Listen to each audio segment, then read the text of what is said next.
Welcome to Leadership Beyond Burnout. I'm your host, Dr. Kimberly L. Wilson.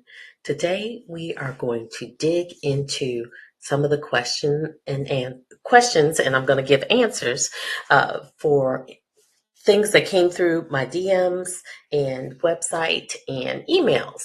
And so I hope you enjoy this. Hopefully someone more than just the person who asked the question will receive some value from it.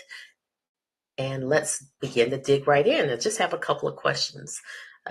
So first one is, it says, there is a lot of crap happening at work. The higher ups are saying that they're trying to fix the issues, but it's slow. How am I supposed to cope with the stress at work without bringing it home every night? I love my husband, and I'm not sure how much longer he can take this version of me. Uh, That definitely, I know that question hits home for a lot of people.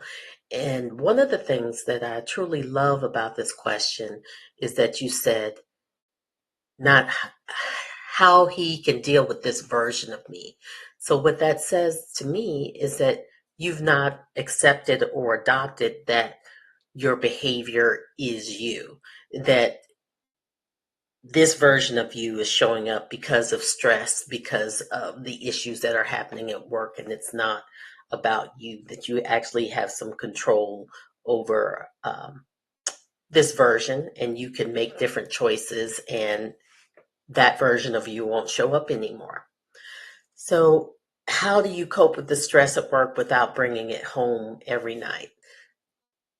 One of the things that has worked really well for a lot of clients, executives that I work for, is because of all this frustration that's happening at work, whether it's a matter of the particular time or season of the work, if there's a project going on, if there's higher volume and patient loads, is finding some way to create a, some type of transition ritual or activity between work and home.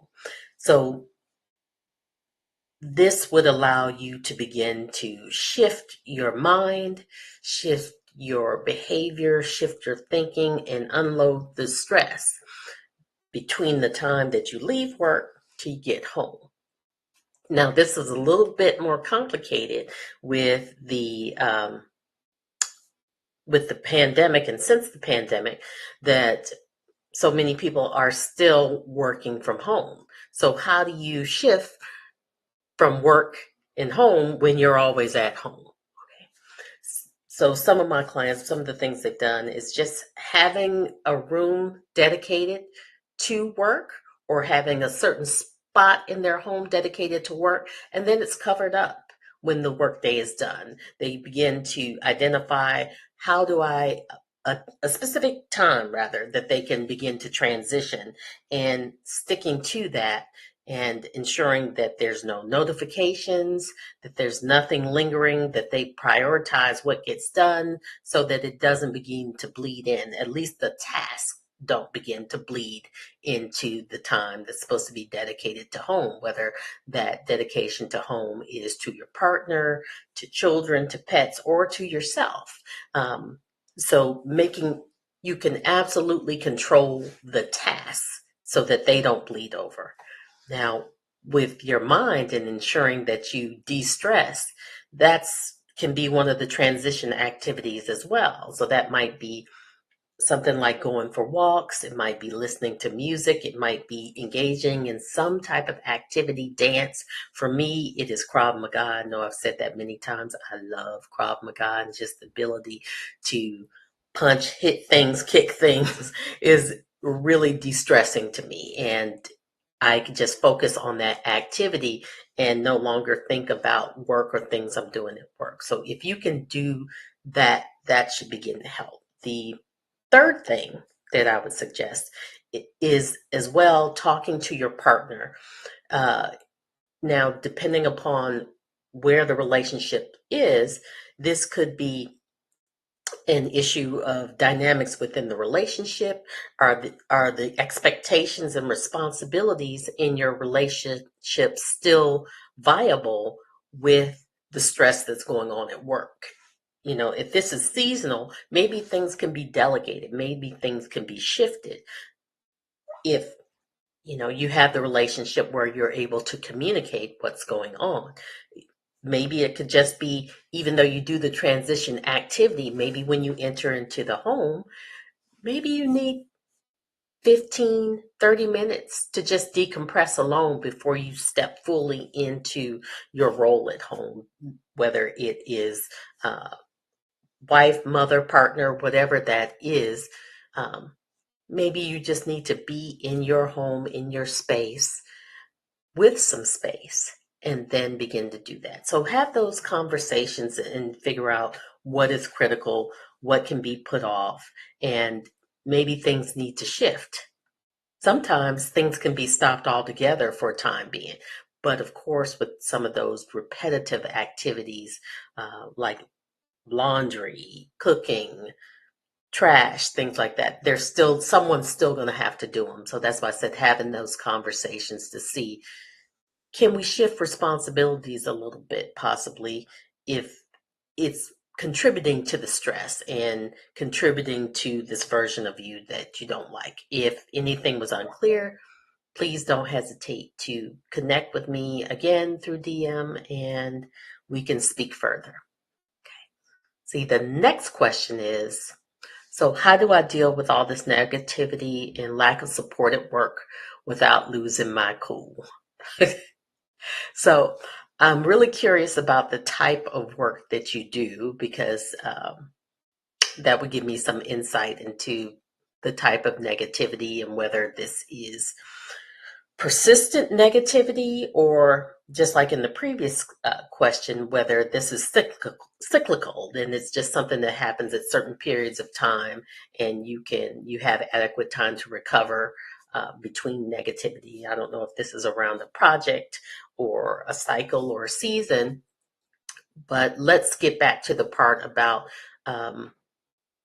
negativity, lack of support, and losing your cool. Okay. And I know this is going to be tough, and you've probably heard it several times over again. One of the important things is begin to focus on aspects of your work that you actually can control, and seeing whether you need to be around those people who are providing the negativity. If you can begin to shift some of your interactions, that could help significantly. It's pretty difficult if it's someone that's on your team or in a supervisory role over you. But talk to those who are supporting you about some of this negativity, and make sure that you are taking care of yourself in whatever way that means. And you may even need to talk to the person, some of the people who are exhibiting the negativity. You may find that they didn't even know that they were presenting this way. Sometimes people are so much into their stress, into their burnout, that they are not really clear on how they're being perceived. They may experience this sense of distress in their bodies, but not know how others experience them. So you giving them that insight may be quite helpful. Now, is it your responsibility to make someone no longer be negative at work, or at least you perceiving them as negative? No, it's not. It's just a path that you could also explore to begin to shift the environment. If you're a supervisor, you may be able to control the workflow. Look, is it a particular person that's creating some of the negativity? If you have the ability to do that, lack of support. I wish I knew a little more detail about what you mean, lack of support, whether that's in communication, whether that's having the right tools to do the work, whether that's having enough time, if you're taking on too much work from other people who are either absent or incapable of doing the work. So to answer that sufficiently, I really would need to know what you mean by lack of support. But it all starts with a conversation. If you can have the conversations to really explore what it is that you need, because what support looks like for one person, it may look entirely different for another person. So having that conversation with your supervisor, someone on your team who you're expecting that support from or who can get you that adequate support may be a game changer. For losing your cool, I'm really curious about how you begin to lose your cool. What does that look like for you? Is it explosive? Is it that you are seething on the inside, but appearing as if you're calm, but you're experiencing all of this rage that you don't know what to do with? Or is it just frustration? Um, I really would suggest that you begin to explore.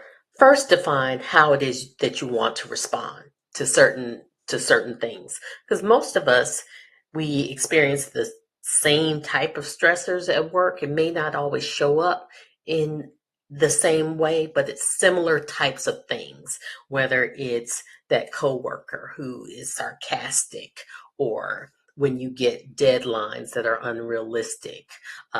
Possibly it's having new tasks given to you when you weren't expecting them, or uh, a client with a difficult, something difficult to treat. All of those could be persistent, cyclical type triggers. So what you can begin to do is identify, how do I want to respond to this? What would be ideal if I'm not liking what I'm doing now and how I'm exhibiting, how I'm losing my cool? What can I do to be different? What does that look like? And once you get the clarity of what that version of you looks like, then you can begin to have affirmations, statements. You can role play and practice responding in that way. Now, some people might choose to do it all at one time. What I would recommend is to all those situations. And what I would actually recommend is choose one of those situations where you are losing your cool. And it might be the one that you are least frustrated about, and begin to shift that behavior. Define what right looks like for you, where you know that you can be calm, cool, collected, and still do your job. Uh, and begin to define what those behaviors look like. How will you respond? Begin to visualize it, script it out, maybe even have a script of how you want to respond. Rehearse that and see how that begins to feel. Now, does that fix the situation or the problem? Not necessarily, but possibly it could, because sometimes things are dynamic and the way that we respond can shift others, or shift situations. But sometimes it can be no effect. But the focus is, how can you not lose your cool? And there's some other strategies that you can do with anger management and things like that. But let's start with that. And if you have any further questions, once again, please don't hesitate to DM me, email me, set up a call, and we can do some solutions and problem solving. I'd love to hear what you actually do for work. So next thing, okay, what is it? So, ooh, I love this one. This one. How can professionals maintain a sense of purpose and meaning in their work so that I don't feel so burnt out? I've been doing this for over 10 years and it feels so repetitive, and I don't even know why I'm doing this anymore. Oof. You've said a mouthful. I think so many people go into their professions and we believe that this is going to be our lifelong profession. But what we're finding now, people are having second, third careers. So it's a question of, do you need to begin to reflect on what brought you into the profession, and is that still there for you? Do you does that thing that brought you into the profession, does that still light your fire? Does that still make you want to engage? Are you still even interested in this work? Or have you grown to a place where you want to have other impact? You want to have new experiences. So it's not uncommon for people to feel as if they've accomplished their mission in this one specific um, role, vocation. They've climbed the ladder as far as they want to go, and they want to have a different impact.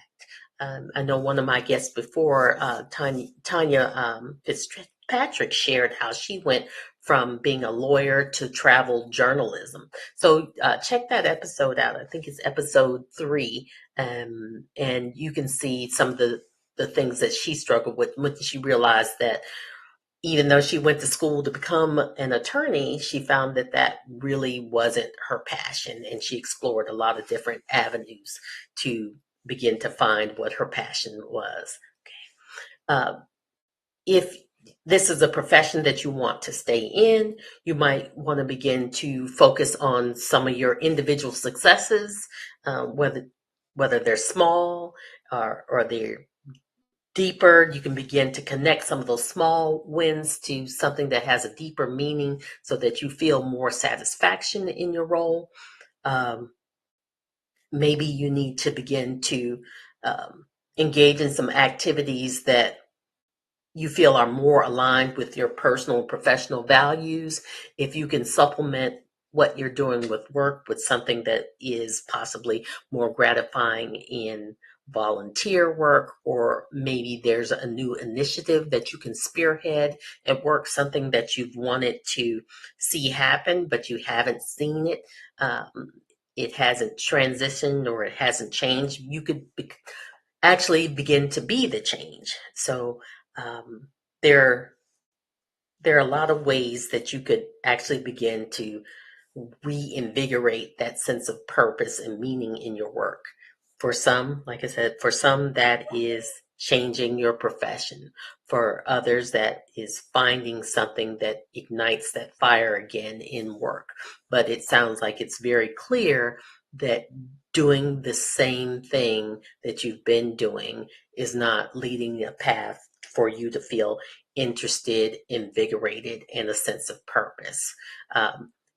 And you may even find some of that purpose, some of that meaning in mentorship of those that are just coming into the profession. That may be extremely helpful for you. Let's see. Let's close out with another question. Let's see. It says, the lack of teamwork is affecting my home life. How can I navigate this and ensure that this work stress doesn't spill over into my relationships outside of the hospital? So this is the second question about work really affecting relationships. And I think people forget that a great deal, that we feel this relief when it's like, oh, I get off work. But then when you take work home, it's like you're vomiting all of your stress onto everyone else, and they have to um, navigate your experiences that you're having at work and just actually beginning to release, or in some instances unleash upon them. Um, let's see. So the lack of teamwork. So team dynamics can be extremely challenging because there's so many competing personalities, and sometimes there are coalitions and alliances within the team to make things difficult. Um, Depending upon your role within the team, once again, focus on what aspects that you can control within that team environment. Um, Maybe it's doing your role. Maybe it's offering other suggestions.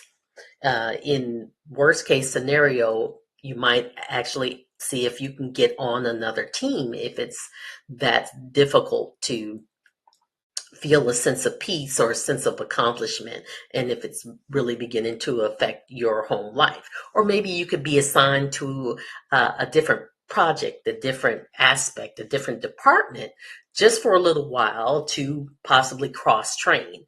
And that may give you some relief. Does it resolve the issue of the team dynamics? No, it doesn't.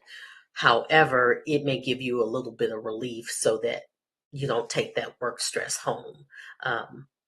Explore some of the more activities that you can do outside of work that actually bring you joy and allow you to decompress. Um, I'd love to delve more into this lack of teamwork as well, but I really need more information. So don't hesitate to call me, DM me. Um, so I love answering questions. If you have any more questions, feel free to DM me, send me an email, schedule an appointment, and we can look at some of the things that are beginning to create burnout in your roles. If you are in a leadership position, also feel free to write. And until next time, I'll see you here Thursday at 5 p.m. Eastern Standard Time, 2 p.m. Pacific. I always want to say specific. 2 p.m. Pacific. I'm Dr. Kimberly L. Wilson here on Leadership Beyond Burnout.